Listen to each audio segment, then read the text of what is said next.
So I'll try and give you guys some background about what's going on here if you haven't figured it out from the email. So this is a class called Statistical Aspects of Data Mining. I'm teaching it at Stanford this summer. Today was the first day at Stanford, just like today is the first day here. Basically, I just had the idea that I'm teaching the course at Stanford anyway. It seems like something that might be of interest to people here at Google. So I work here at Google, and I just teach the class at Stanford. So I thought, well, since I'm going to come to work every day after I teach the class, why don't I just go ahead and teach it here? And so people that are interested can sort of sit here at Google and take the class here.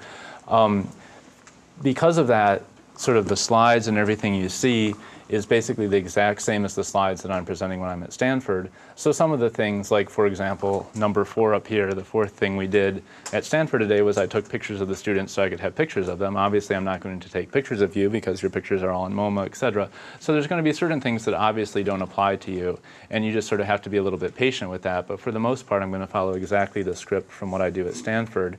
And to that end, the outline for today is basically to go over the information on the course webpage, run through Chapter 1 on the textbook. I'll talk about the textbook, and then talk about the software that we're going to be using for this class and how you can go about getting it. So unless there's any sort of pressing questions before we begin, I'm going to start going through these slides. Question in the back. Okay, so is that better? Yes. Okay, I'll try and stay close to the microphone. And I'll just try and speak loudly when I walk over to the board. If you can't hear me, let me know. You have a label mic, maybe. Yeah, but they said this is just for recording for the video conferencing. So maybe we can figure out how to get that to work over the speaker. Yeah? Textbook? Textbook, yes. We'll talk about that right off the bat. Okay, so textbook. Okay. This is available on Amazon for about 80 bucks. It's called, well, I'll show you on the webpage. It's called Introduction to Data Mining. Authors are Tan, Steinbeck, Kumar. We're trying to order some copies for you guys, but there's no way we're going to have enough. So if you come next time, I may have some to give you via some lottery system, but you can go ahead and order it online if you haven't already. It's a good book to get if you want to just sort of, hope your office mate will order one. You guys can share. But it's a good book to get, and we are going to be following it quite closely, and I'll talk more about it in a second. Is this first edition or second edition? There's only one edition, and I've been told there may be a paperback available if you're trying to save money, but there's only one edition as far as I know. Pardon me? Could you repeat the author names? Yes, the authors are Tan, Steinbeck, and Kumar, and I'll show you where that's up on the webpage. Okay, so the first thing to talk about is the webpage. It's www.stats202.com. If you ever forget this, if you remember my last name and look up my last name on Google, you'll find my homepage, and then it's linked from my homepage. But basically, stats202.com will have all the information. Now again, this is the information for the students at Stanford, but it will be relevant to you. And so if you just go, let's see, www.stats202.com. And so this is what the webpage looks like. Now, some things are not relevant to you. You don't care about the current grades, right? Those are the grades for the students at Stanford. Homework and exam solutions you might care about, right? Because I'm going to give homework assignments. If you want to play along and do them, the solutions then will be up there. Obviously, we're not going to grade them, but there might be, something extra you can do. And then the homework assignments, like I said, they'll be linked from here. If you want to do them, it's up to you, and I will be posting solutions for the student at Stanford. Lecture 1 is linked here. These are just the PowerPoint slides I have. So those will be up there. And then probably the most important thing on the stats202.com webpage is the course information. If you click there, you go to this pink page, and it has, so don't use this email, use my Google email, of course. Also, the email. Let me, in case any of you don't know it, let me write it down. This is data mining, one word, no underscore, 07 at google.com. That's the email I set up. You should have got an email to that already if you signed. I signed up basically everyone on the trick spreadsheet, so you should have got an email to that already. If you're not, it's public. You can go into Mailman and add yourself to that. Phone, that's my cell phone. It's in MoMA. Office hours don't pertain to you. TA, don't bother the TA. Webpage, stats202.com. Okay. Yeah, he would get really confused. Okay, so The textbook we were talking about, there are the authors' names right there, Tan, Steinbeck, Kumar, Introduction to Data Mining.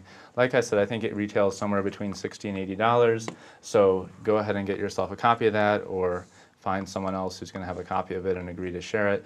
I said we are going to try and get some, but it'll have to be a lottery because there's no way we have enough for everyone that's going to be in the room. Course description. Okay, so this is the Stanford generic catalog description. It says data mining is used to discover patterns and relationships in data. Emphasis is on large complex data sets such as those in very large databases or through web mining. Topics are going to be decision trees. We will talk about neural networks. We'll talk about association rules, which if you're coming from a stats background like I am, that's something new. We will talk about it. Clustering you've seen before, no doubt. Case-based methods and data visualization. And then we're going to basically follow the textbook pretty closely. So first chapter is introduction, just sort of a soft introduction. I'm going to go over that today. Second chapter is on data, basically types of data, importing data, caveats about data. We'll talk about that for about 2 lectures. Chapter 3 is exploring data, and for those of you who know me, I love to make plots of data, and so I think that's very important, even though a lot of people think it's trivial. So we'll spend, I think, at least 3 lectures on Chapter 3 talking about different ways of summarizing data through graphs and tables. And Chapter 6 then, association analysis, basic concepts and algorithms. I have a break right there because that's when the students at Stanford are going to be taking a midterm. If you want, I can email you guys the midterm if you want to sort of quiz yourself. What it might mean practically for us is between chapter 6 and 4, we might have a day where we don't meet, or we might use it as a catch-up if for some reason we don't get through everything, because we are only meeting for an hour, whereas at Stanford they're meeting for an hour and 15 minutes. Chapters 4 and 5 are both on classification. That's sort of one of my favorite areas, so we're going to spend a good amount of time on chapters 4 and 5. And then finally we'll finish with chapter 8, which is the cluster analysis. Evaluation you don't care about either. The late assignments you don't care about. Technology you do care about. So basically we're going to be using R and Excel. Okay, so if you have a PC, that sort of makes your life easy because Excel is probably installed on your PC, and R is of course a free download that's available for PC, it's available for Mac. And there is an R users email list. Maybe I'll send that around to you and with a link for how to install R depending on what your Linux platform is. I don't really keep up with it because I tend to use R more on my Windows machine, but I know that we have installations for Linux and I haven't really kept up with it, so maybe I'll try and send around a pointer to you guys for that. I'll run through today briefly how to install R on Windows, and then maybe from there you can sort of extrapolate and figure out how to install it on Linux. But mainly we're going to be using R with a little bit of Excel, which Excel, for those of you who aren't familiar, is just a real simple spreadsheet application that works well with small data. Academic honesty you don't care about. So that's that's all the information on the web page. So go ahead and use stats202.com as your reference for things in this class. Just remember that the web page is designed for the students at Stanford, so the obvious things don't pertain to you. And for example, right, don't email me at stanford.edu, email me at google.com. I think that's all I wanted to say about the web page. Are there any questions about anything I said so far about the web page? Yes? This is an undergraduate class? It's a master's level class, but it's an intro class, and there's a higher level class. There's a 300 class for those of you who are familiar with the Stanford curriculum. So it sort of necessarily keeps this at an intro level. Which I think is good for us because a lot of us are sort of, this is our first time seeing some of this stuff. If this isn't your first time seeing some of this stuff, that might, you might think, well, this might be too basic for me. So sort of pick and choose when you come or what lectures you watch. The lectures are being videotaped. They are available on Fish. So those of you who don't want to sit here, would rather just sit on your PC and watch it there, sit on your machine and watch it there, then, they are going to be up on Fish. Any other questions about anything I said so far? Okay, so moving on. So the textbook, again, we'll start with chapter 1. It's just a real soft introduction to what we're going to be doing in this class. But it is sort of interesting. When I said I was going to teach this class on data mining, the first thing my office mate asked me, he said, well, what is data mining? I said, well, I'll be able to tell you that by the time I'm done teaching the class. Well, hopefully, by the end of today, we'll be able to say something intelligent about what is data mining. So the definition in your textbook, it says, the process of automatically discovering useful information in large data repositories. and there's many other definitions. So let me just sort of dissect this a little bit and sort of, I come from stats. The question is, how is data mining different from statistics? Well, I think the easiest one, right, is the notion of large, right? The fact that the data set is large. So one way you could define data mining as well, it's statistics with large data sets. Okay, but there's more than that, right? There's this idea that I'm automatically discovering useful information. Again, what does automatically mean? Well, you're not going to write a script that's going to do all the analysis for you and tell you, hey, I looked at your data and, you should be aware that, there's some problem with this variable or there's something strange going on here, right? It's not going to be completely automatic, but it's sort of more automatic than statistics, right? So in statistics, you might say, you know what, I really want to analyze these two variables and see, what the correlation is between them, blah, blah, blah. In data mining, you might say, look, I have 1,000 predictors in this data set. I want to look at all pairwise correlations, and I want to get an automatic email every time two of those correlations goes above a certain value, for example. So on some level, it's more automated and than stats, but of course, it's not like a magic thing that does all the work for you. And then the final aspect I was just going to mention is discovering useful information, right? I mean, obviously, there's a lot of data out there, and the goal of data mining is to see if there's anything useful there. And actually, one last aspect of this definition I want to mention is the last part where it says the data is in large data repositories, right? So it doesn't just say large data sets, it says large data repositories. So you think of a repository as someplace where data just accumulates, right? You didn't necessarily collect it, it's just there, right? So weblogs are an example, right? I mean, the data is just there. Whether or not you're going to get any use out of it is up to you. Like a whole bunch of other examples we'll have, credit card transactions, supermarket data. The data isn't really being collected for any specific reason, but it's sort of hard to not collect it. The data just sort of accumulates naturally. So the question is, given all this data is there, can we find any useful information in it? And that's quite different from statistics, where in statistics you often say, you know what, I'm going to go out and collect data specifically to answer a specific question. Whereas in data mining, you're accumulating the data, and the question is, can I find anything useful in this data? Okay, so then I say there are many other definitions, and on the next slide I say, so find a different definition and see how it compares to the previous slide. So this is sort of a fun exercise to sort of look through and see what other people say is data mining. And the first thing that you'll notice is that, the authority, right, Wikipedia, it doesn't give one definition, it gives two, which already suggests to you that there's some, non-uniform standard for what is data mining. So the first definition is non-trivial extraction of implicit, previously unknown, and potentially useful information from data. And the other is the science of extracting useful information from large data sets or databases. So that second definition, which I think that's a stat reference, right? Yeah, David Hand. So that's very similar to what we had. The idea is that you're looking to see if there's anything useful, the data set is large, and basically it's the art or the science of extracting that. The first definition isn't too different. It just says potentially useful information from the data, a little bit of an admission that sometimes we're not going to find anything useful. It does say here, the first one, non-trivial, and I'll talk about that in a second. There's a lot of tasks that you could say, look, I'm extracting useful information from data in an automated way, but it's sort of trivial, right? So data mining deals with what we'll call non-trivial, and I'll give you some examples in a second of what I would consider trivial and non-trivial, and your textbook talks about those. Other definitions, so you can sort of see, I think there's a few I clicked on earlier. What is data mining? It says here, generally data mining, sometimes called data or knowledge discovery, is the process of analyzing data from different perspectives and summarizing it into useful information. Sort of not that good of a definition. I think this one was pretty close to what we were talking about. Let's see, there's a what is data mining somewhere down here. Yeah. Data mining or knowledge discovery is the computer-assisted process of digging through and analyzing enormous sets of data and then extracting the meaning of the data. So you see the digging through is sort of carrying on the mining analogy. There are a couple more. Maybe I'll show you one more of these that I thought was pretty good. What does this one say? Data mining is what? Analytic process designed to explore data, usually large amounts of data, typically business or market related, in search of consistent patterns and or systematic relationships between variables. I think this little parenthetic statement, typically business or market related, is telling. I mean, we're looking at it from a point of view of, most of us are computer scientists, and so we're looking at it from more of a science point of view, but it's really things in industry and and the market that has driven data mining. That's really where the phrase comes from.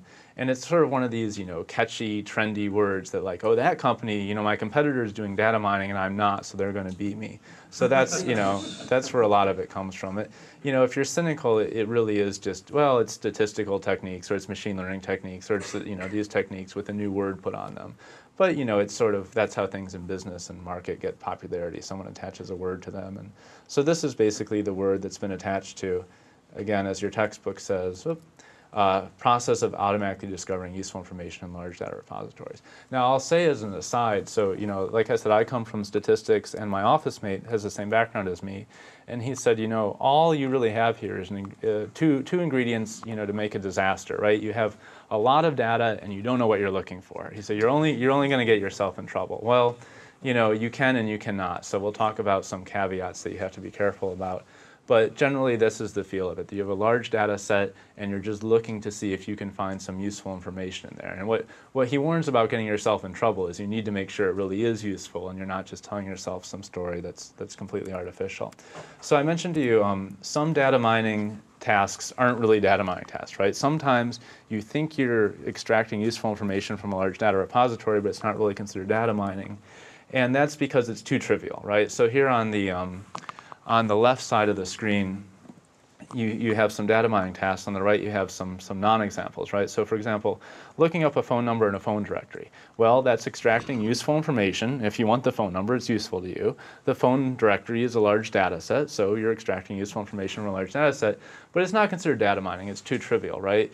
An example of something that would be data mining would be, suppose you have the phone book and you start to look for relationships that you previously didn't know. So for example, it says here you see names like O'Brien, O'Rourke, O'Reilly occurring more in the Boston area. And you say, oh, well, I didn't really know that, but it makes sense to me now because I sort of know how the different people settle in the United States, and I know there's a lot of people, of certain descent in this area, so it makes sense to me. And if you say, well, that's, I knew that already, imagine, giving it the phone book from India or from, Brazil or a country you're not familiar with, and you don't know any of these names, and you start to see how they cluster in the different regions, you're learning something about the data without really knowing what you're looking for going in. You start to see this grouping. So that would be an example of data mining. On the right here, the second one, query a web search engine for information about Amazon. Okay, I'm getting useful information from a large data set, right? The web is a large data set. But again, that's not data mining. Something that would be data mining here on the left, group together similar documents returned to a search engine according to their context. For example, if you thought about drawing a picture of all the web pages that come back for the query Amazon, and sorry if you can't hear me, you start to see two groups, right? You start to see, here's a group over here, and here's a group over here. Okay, and you say, how are these groups, right? Well, maybe, users that query Amazon go to these pages or they go to these pages, but there's very few users who query Amazon that go to a page here and a page here, right? So these are connected and these are connected, but they're very split. So what have you learned? Well, you've learned that maybe Amazon has two different dominant interpretations. So presumably one is the retail site and the other one is the river. And you say, well, I knew that already. Hang on a second. I knew that already. But imagine doing it in a language that you didn't know already, or imagine having some automated process that would tell you when a query has two dominant interpretations or when it only has one main interpretation. What was your question? Oh, just when you write on the board, if you have a black marker, it would be easier. Yeah, if someone can toss me one, I don't really have. There's one right on the podium. Where? Oh. See, I have to search for it. Okay. Okay, not data mining. All right. So imagine those are black. Okay, so that would be an example of data mining, and that's actually clustering, and we'll talk about that specifically as an example of clustering. Okay, so why mine data? So just the scientific point of view. Now I'm going to talk about the scientific point of view and the commercial point of view. Both of these basically have this flavor like I'm collecting the data anyway, so there might be some useful information in it. And from a scientific point of view, you're collecting lots of data. Examples would be a satellite that has sensors on it, telescopes that look across the sky, microarrays, with gene expression data was sort of trendy a few years back. Generally, any simulation you do, you can generate lots and lots of data. I don't need to tell you guys about collecting lots of data. Traditional techniques are infeasible, and so data mining might be helpful in sort of classifying and segmenting data or informing hypotheses. So that's sort of the scientific point of view. The commercial point of view, again, the commercial point of view is really sort of driving the data mining on some level. Data there is being collected from web data, from e-commerce, right? Anytime you use a search engine, I don't have to tell you, anytime you buy something from a site online, anytime you go to the department or a grocery store, anytime you use a bank or a credit card. So the data is just there. Computers are cheap, right? You can't say, oh, we can't afford to store that much data. No, storage is cheap. Oh, we can't afford, to analyze data. No, processing is cheap. And then your competitor is doing it, right? If you don't want to do data mining, well, you can be certain that your competitor is, and if it's giving them any edge, well, you're going to get beat out eventually. Now, the one thing I wanted to talk about on this slide, which I always thought was interesting, the grocery store example is sort of it's like the classic defining example of data mining, which is that when you go to the grocery store, they have a record of, you bought eggs and you also bought diapers, or you bought milk and you also bought beer, you bought chips and you also bought salt, so they have a record of that. Now, the funny thing is, you should think about is how do they have a record of that, right? So if I go to the grocery store today and I buy chips and I pay cash, right? Suppose I pay cash, don't use my credit card. I'm trying to sort of be off the grid, right? So I pay cash and I get the chips. Then tomorrow I go and, I forgot the salsa. So tomorrow I go and I buy salsa and I pay cash again. What they don't want to know just that one person bought chips yesterday and one person bought salsa today. They want to know that it's me. They don't just want to know what I bought. They want to know who I am. So the question I'll ask you is, how do they know who I am if I don't pay with my credit card? Yeah, you have the little, your Safeway, save 6 cents on gas, right? They have your little Safeway card. So you can think about it, that sure, they don't get the data for free, but all they have to do is give you a little card and let you save 3 cents on every purchase or whatever it is, and now they get all the data in the world, right? And you can opt in or opt out. You don't have to use the card. If you really want to, don't want people spying on you, you can just not use the card, but it's not hard for them to get the data, and once they do something like that, they have the data. So that type of supermarket data where they know each customer, at least their ID, and what they bought is sort of one of the classic examples of data mining data sets, where they use that data to discover relationships between, people who buy this product usually buy this product. Now, what does that mean for the grocery store? Well, use your imagination. If they often buy these two products at the same time, maybe they should put them in the same aisle. Better yet, maybe they can say, look, let's close down the whole supermarket and just sell these two products because we know, if we just stock those, we can make this much money, things like that. So anyway, they have that data because they give you your little discount card. And they give you the discount card for other reasons too. So this is sort of a fun exercise. I knew I was going to give this one today, so I started thinking about it as soon as I woke up. So I'll give you 4 examples. It says here, give an example of something you did yesterday or today which resulted in data which could potentially be mined to discover useful information. Okay, so in black, I will write here the 4 things that I thought of and see if I can get you guys to give me some others that I haven't thought of. So I just literally went from the time I woke up. Actually, I went from the time I woke up to the time that I started teaching and came up with some examples. So the first thing when I wake up, the door on my apartment doesn't have a key lock. It has this card, right? A little card, and it goes beep when you open it. So you think, well, they're not going to keep that data, right? What do they want? Why would they want to know that data? Why would they want to spy on you that much? Well, actually, when I moved in, they told me, they said, don't use your card to try and open someone else's apartment door because we'll come after you. We'll get mad at you. And I thought right away, that's kind of weird, right? I mean, what if I just take the elevator to the wrong floor and, I'm half awake, right? But, presumably they're keeping that data around, or at least they have some sort of alert system. So you wouldn't think it, but, I'll call that my apartment door. Presumably that data is sitting around somewhere where they know what tenants try to open what doors at what time. And if there's any useful information there, they can use it. What would you use that information for? I don't know. Maybe they want to hire a security guard and they want to know what sort of traffic, whether people are coming and going. Maybe they do really want to spy on you. I mean, they can use the data for whatever they want, right? And you're consenting to it because you're the one using the card to open and shut your door. You're the one living in their apartment. Okay, so then after I open the door, what do? well, I go and I hit the elevator button. Now, that one I'm not really sure if they're keeping that data around. But I kind of, I wish they would, because maybe if they had some intelligent system, I wouldn't have to wait so long for the elevator, because, what's it doing down there on the basement when everyone's sleeping? They know that, it should be sitting up at the top. Okay, after I go in the elevator, then the parking garage has another thing, but that's the same as the apartment door. As soon as I get on Guadalupe Expressway, there's metering lights. And I wish that they would use the traffic sensors, to do something better about the traffic, right? So presumably they could know that they don't need to turn the metering lights on at 87 when 101 is moving so quickly. So, they could mine that data too. They know who's driving on the highway. Well, they don't know who's driving. They know how many cars are driving on the highway at what time. They don't really know who you are, although if you had like the fast track going over the bridge, they would know who you are, right? Because it's your fast track. And then finally, when I get to Stanford, they don't give me like a nice parking pass, so I have to put money in the pay parking machine. And how do they know who I am? I use my credit card, and I use the same credit card every time.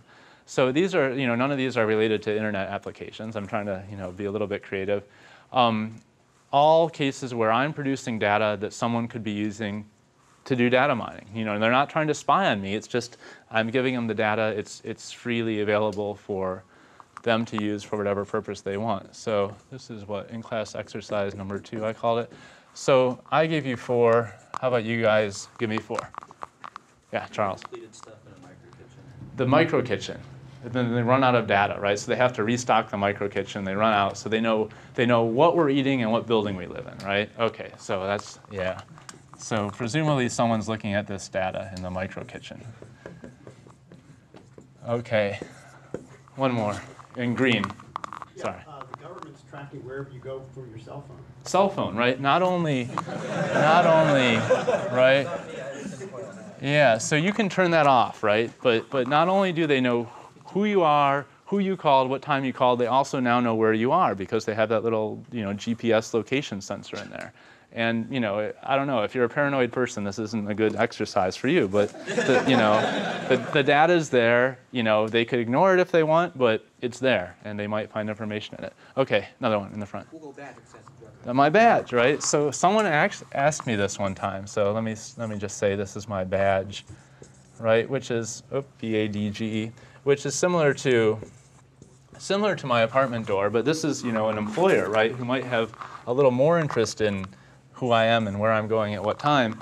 And when people ask me, I don't know if they ask you this, when you tell me you work at Google, they say, well, what time do you start work? And you say, well, it depends what time I wake up and things like that. And they say, well, what time does your boss tell you have to be there? Well, whatever. And then they say, but certainly, they know when you scan your badge in and they keep track of that. And I go, well, I guess they could, right? But, knowing Google, they're likely to use that data, but not, to spy on us, more so to sort of just keep statistics and to know when they should stock the micro kitchens, right? Or know when they should serve breakfast. Okay, so let's get one more. Yeah. Yeah, so when you use your laptop, we know Yep. where you are and Yep. how often you use it, Yep. how So much data you're transferring. laptop. Yeah. One time, well, that doesn't say P. Laptop. One time I was using a computer somewhere in an office at a university, and the guy called me and he said, "Why are you VPN? Why are you using a VPN connection?" And I thought, who are you to ask me why am I? But he was the administrator of the network, right? So. Yes, anytime you use a computer, people are getting lots of information about you. And we have weblogs here at Google. Stats202.com, we have weblogs from that. So one of the things we're going to be doing is playing with the logs for that. And it'll be cute because we can see certain spikes when certain events happened, and I can see what web page you go to. I don't know who you are, but I know your IP address. So anyway, you can think of loads of examples here of different cases where you're producing data that if someone wants to, they can mine, they can use it to get information about and help them to make different decisions. Okay, so where does data mining come from? So, you can tell this book is sort of a statistical book because you see statistics and then you see everything else. What's everything else? Well, you have artificial intelligence, you have machine learning, you have pattern recognition, and some people sort of put databases and things like that and information retrieval there too. But it is sort of like I'm teaching this course from a statistics point of view, but it's not just statistics, of course. It's borrowing ideas from artificial intelligence, machine learning, pattern recognition, and all those.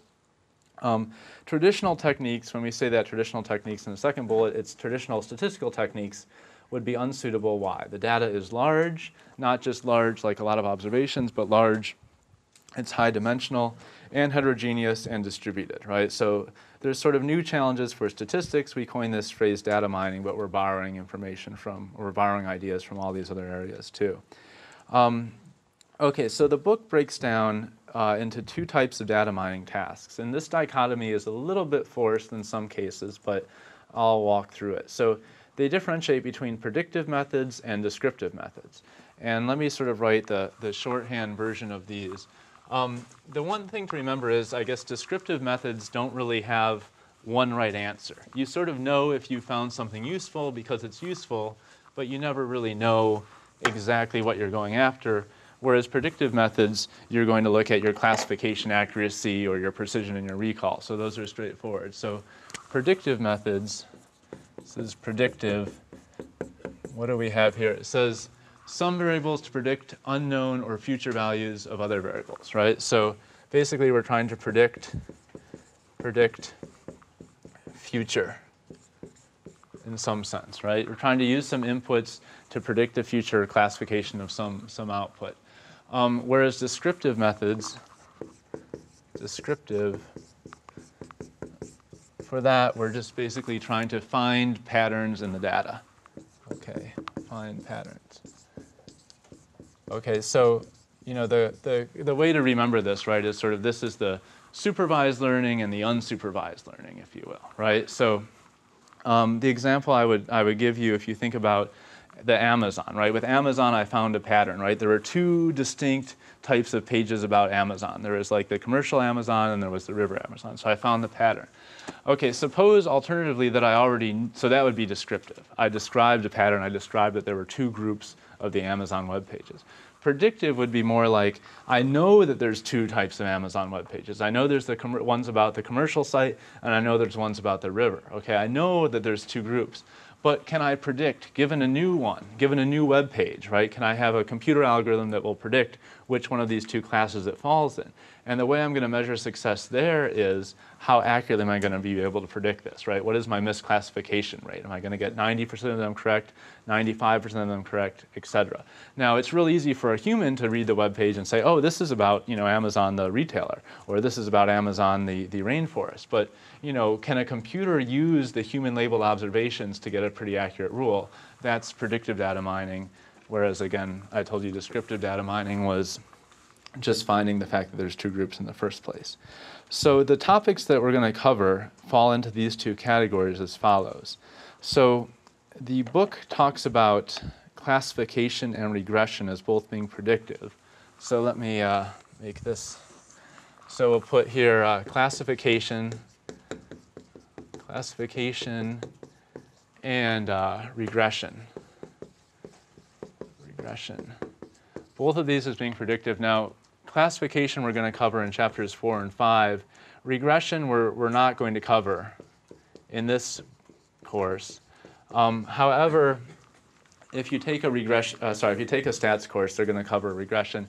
Really, the main difference between these is classification. You're trying to say, I said I'm 90% accurate, right? I have two classes. It's either Amazon the rainforest or Amazon the river, right? Or you could have 3 classes or 4 classes or any number of classes, and you're trying to see how accurate you are. Regression is analogous to that, but instead of trying to predict a class, you're generally trying to predict a continuous attribute, right? So let me give you an example, right? So to change from a web application. This is a book, this is an eraser. You can tell these apart, right? Suppose you send like sonar signals, right, and bounce the sonar signals off the book and the sonar signals off the eraser. Well, they're going to look different, right? And so classification would be to use those sonar signals and some labeled instances of the book, some labeled instances of the eraser, and predict for new cases whether it's a book or an eraser, right? That's classification. I'm trying to predict, is it the book class or is it the eraser class? Right? Just like, is it the Amazon rainforest class or the Amazon commercial class? Regression would be more like, can I use the sonar to predict the size of the book, right? So you don't just either get it right or wrong. If you say the book is 11 inches tall and it's really 10.5 inches tall, you're off by exactly 0.5. So classification, you're basically trying to predict what class it is. whereas regression, you're trying to predict some continuous attribute. And so you would measure your performance a little bit differently. Classification, you might use recall, precision, or misclassification rate. Regression, you might use like squared error loss, L1 loss, some sort of loss function like that that measures how close you are to the target. We're not going to cover regression. Classification is more common in data mining, but regression gets a lot of attention in classical stats courses, and also a lot of the classification techniques you can extend to regression. We're just not going to get into them. Okay, then for descriptive, visualization we're going to cover in Chapter 3, association analysis in 6, clustering in 8, and anomaly detection is in Chapter 10, although we're not going to get to it.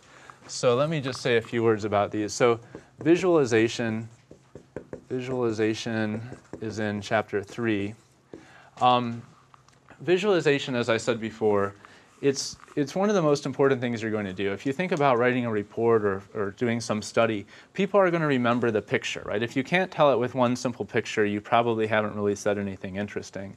And there's sort of an art in making good pictures and making pictures that people can see clearly. And so we're going to spend a fair amount of time in Chapter 3 just talking about different ways to visualize data. And visualization can be two purposes, right? One is to present to someone. Okay, you know what you want to say, and this is just a good way to present it. And the other is to learn something yourself. You don't know what you're looking for, but you're just going to look at a bunch of pictures, or you're going to look at one picture that's going to tell you what's going on so you can discover it. Both of those are visualization tasks. They're both descriptive, and we'll talk about those in Chapter 3. Association analysis. Association analysis. This is something that doesn't really make it into mainstream stats too much. We're going to talk about that in Chapter 6. This one is the classic supermarket one, right? The people that bought diapers often bought beer, right? The people that bought chips often bought salsa. This is the type of association analysis, and we're going to talk about that in Chapter 6, in particular that market basket example I just talked about. Clustering, Chapter 8. Clustering. Okay, the clustering example, the canonical example there would be like the Amazon search engine versus the Amazon rainforest, right? You see two distinct groups emerge, you know something's going on. And of course that example is trivial, but suppose I give you a query in a language you don't know. Can you tell me, what sort of pattern there are in those web pages? Are there two main interpretations? Is there one dominant interpretation and one slightly less common interpretation? So you're just sort of looking for patterns in the data, and grouping is one pattern, and that type of grouping is called clustering. News stories, right? Can you group together different news stories? These are about sports, these are about politics. Can you see different groups emerging in the data, even without having labels on them? So it's unsupervised, it's clustering. And then finally, anomaly detection, we're not going to have time to get to, but you might want to read about it in only one L, right? You might want to read about it in Chapter 10. When we do Chapter 3, we'll do some of it. Because when we make pictures of data, sometimes that's exactly what we're looking for, things that are strange. Anomaly detection is probably, as I say, association analysis is one of the classic examples of data mining. Anomaly detection is one of the ones that gets all the press because, shoot, I had a news story. I don't know if I can find it. That, you always see data mining in the news because they're using it for purposes of credit card fraud detection, and they're using it to find terrorists, right? And both of these things are anomalies, right? So what is a credit card fraud, right? Someone, you have your credit card and all of a sudden you spent a whole bunch of money in a place that you've never been before. That's an anomaly. The credit card flags it. The sooner they can flag it, the more money they can save. So that's anomaly detection with respect to credit cards. With respect to terrorists, what are they looking for? Strange behavior, right? Something that's indicative of a terrorist. Now you could argue, well, in that case, maybe this should be up here because you're trying to see how accurately you can, spot the terrorist. But, that's why I said this line is a little bit blurry, but your textbook tends to classify anomaly detection as descriptive because you don't really know exactly what you're looking for. Okay, that's all the Chapter 1 notes I want to talk about. Now I'm going to talk a little bit about the software, but let me stop and see if there's questions. Question? So we end up giving yet more data to the data mining wheel because every time we're planning a trip, we have to inform every credit card company that we will be spending stuff abroad. Right, yeah, so the question is, if you don't want your credit card to sort of, call you and cancel your card because they see something weird, some people will call the credit card company ahead of time and tell them, look, I'm going to be traveling overseas. But then the point is that they can also use that data to, feed into the data mining framework. Yeah, some people will do that. Some people, every time they're going to travel, they'll let their credit card company know ahead of time because they don't want any problems. I actually have a friend who's a pilot who uses cash only, which is surprising in this day and age, but for that very reason, he doesn't want to call the credit card company every time he goes somewhere. And he does flights that look as though they're anomalies, right? So anyway, any other questions on anything I said so far before I talk about software? Question. So what is the difference between clustering and classification? Okay, so your question is, what's the difference between clustering and classification? Okay, so they're very similar. Clustering is unsupervised. Classification is supervised. So the thing is, let's go with the web page example, right? With the Amazon, right? In one case, I have all the 2 instances labeled. This one is about the rainforest. This one is about the e-commerce company. And I'm trying to predict for a new observation which one it is. And I'm going to measure how accurately I'm doing. That's classification. That's predictive. I want to see how well I can predict a new observation into these 2 classes. Okay. Clustering, on the other hand, is the act of actually discovering that there are 2 classes, because I didn't know that ahead of time. I was just looking at a bunch of different queries, looking at how things group together, and I saw 2 distinct groups emerge for Amazon. Now, the clustering is, you don't really know you're right. Are there really 2 groups? Well, in this case, you do, but you're just sort of trying to discover a relationship. So is that good? Is there anyone else that can give a better definition than I just gave? Because a lot of people in this room are experts on machine learning, and they can tell you supervised learning, unsupervised learning, but that's sort of my take on it. It can be a little bit blurry, especially after you do the clustering. If you say, oh, I really did learn something that was right, that it tends to have a little bit of the classification feel, but that should help. Okay, other questions? Yes. Is anomaly detection the same as outlier detection? Yes, to a large degree. And there's some subtle differences, and you can read about that. But yeah, generally an anomaly is an outlier and vice versa, generally speaking. Yeah. An outlier, you can sort of see the word outlier, something that lies out away from the rest of the data is an outlier. So in some space, an anomaly is an outlier, but the key might be to find that space. Other questions about things that I've said so far? Yeah, is an anomaly like an unsupervised version of an outlier predicted, and the actual values for a different anomaly, and then you have a response? Like you're doing clustering, and it's just one guy who doesn't really belong to the cluster. Right. So Charles was making a point about the relationship between outliers and anomalies. I don't want to get too much into that distinction, but yeah, there's a relationship and some subtle differences. Other questions on what I said, anything I've said so far? Okay, so let me see. How are we doing here? So, okay, we're doing good on time. So, like I said, Stanford, this is an hour and 15 minutes, but here we're trying to stay under an hour, obviously. So I go a little bit faster and skip a few things that don't matter for you guys. Okay, so what are we using in here? We're using Excel and we're using R. Now, Excel, if you have a PC, you're in good shape. If you don't, I don't know, Tricks probably won't give you everything you need. No offense, but it's just not the same product. OpenOffice might give you everything you need, but if you have a PC, you're in good shape. If you have a Mac, I'm sure Excel is installed on there. If you don't have either of these, if you're sort of just a strict Linux user, I don't know. I can't really speak to OpenOffice, but it might get you through most of it. But we are going to be using Excel, not primarily, right? Excel isn't very powerful. It doesn't handle large data. It's very slow.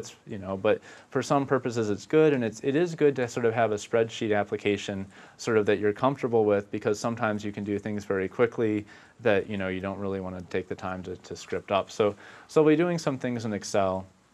And so you should have access to that. But then primarily we're going to be using R, which is free.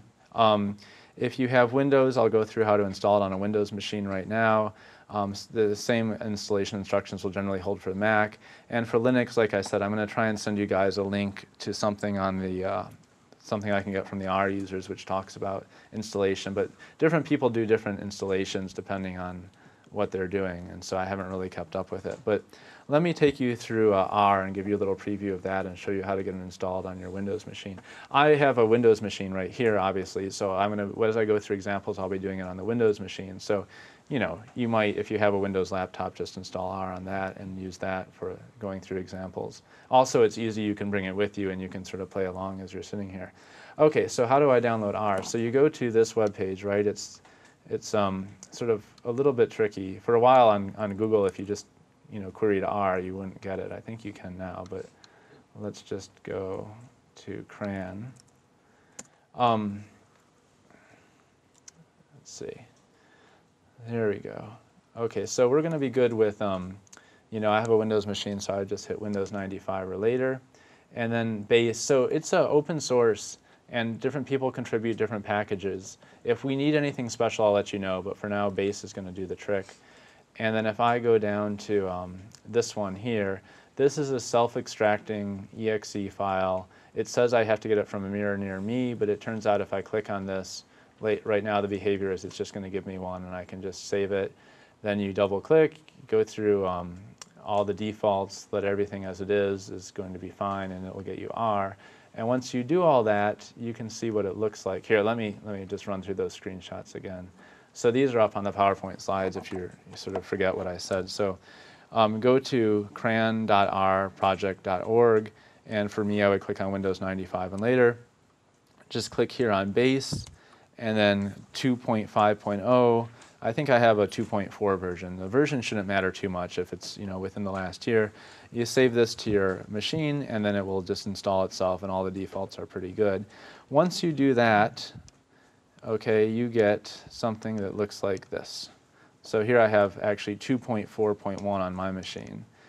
And it's sort of command line, right? It's not a spreadsheet app. It's sort of command line. Let me see if I can make this a little bit bigger for you so you can see. Let's change the font size from 10 to, let's try 20. That's too big probably, right? Looks like a cartoon. Okay. So, you know, it's sort of command line, right? I can do 10 plus 1 and figure out that that's 11, okay?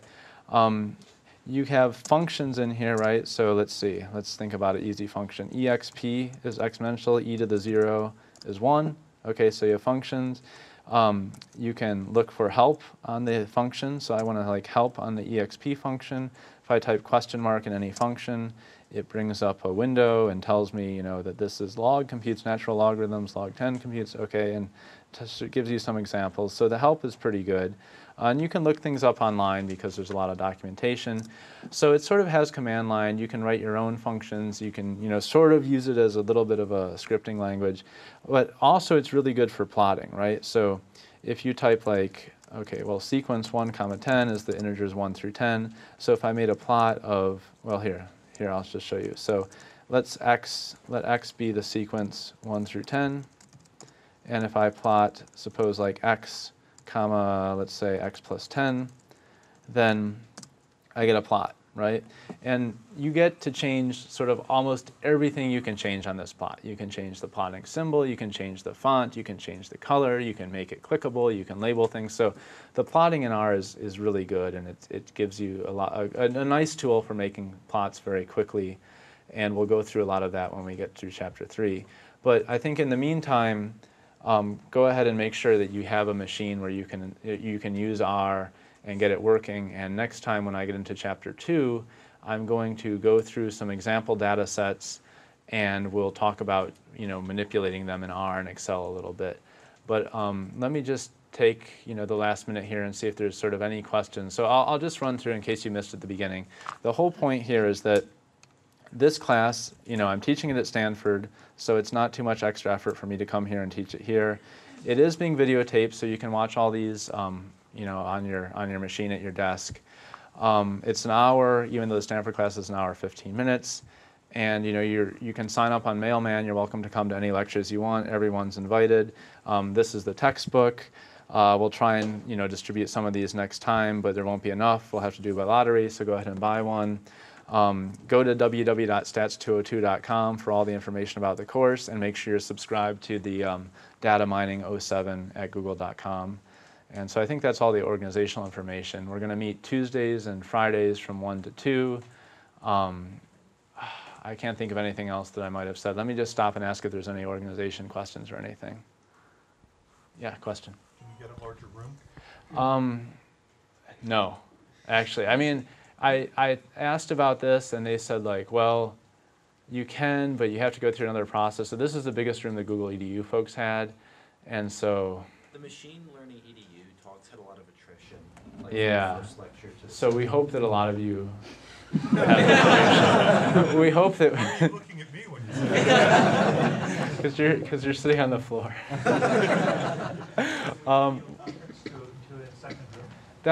I can talk to the Google EDU folks about that. I mean, they've been extremely helpful. It was sort of a challenge to estimate the attendance, and we knew the tricks was an overestimate, and we didn't know with the video conferencing how many people would actually want to come.